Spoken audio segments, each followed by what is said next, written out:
بسم اللہ الرحمن الرحیم نحمدہ و نصلی علی رسولہ الکریم اما بعد۔ میرے محترم بزرگوں اور دوستوں اور میری اسلامی بہنوں، السلام علیکم ورحمۃ اللہ وبرکاتہ۔ آپ کی خدمت اقدس میں شیخ ہو کر حاضر ہے۔ آئیے آج آپ کو شفا عطا کرنے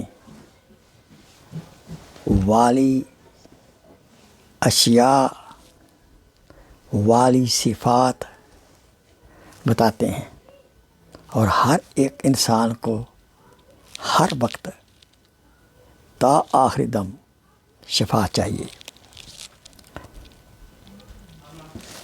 نمبر 1، قرآن مجید کی تلاوت میں شفا ہے، صدقہ میں شفا ہے، زم میں شفا ہے،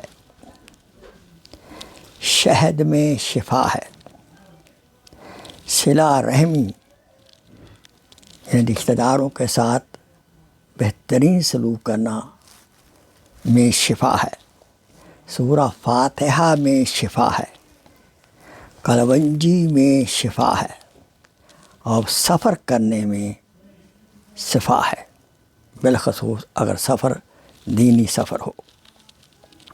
ایک حدیث پاک میں ہے، حج کرو غنی ہو جاؤ گے، سفر کرو صحت یاب ہو جاؤ گے، یعنی تبدیل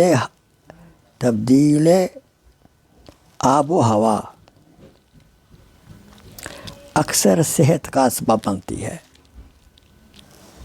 اللہ تعالیٰ ہمیں روحانی اور جسمانی ہمیشہ شفائے کاملہ عطا فرمائے رکھے، آمین ثم آمین۔ Please share this video as a صدقہ جاریہ۔ جزاک اللہ خیر۔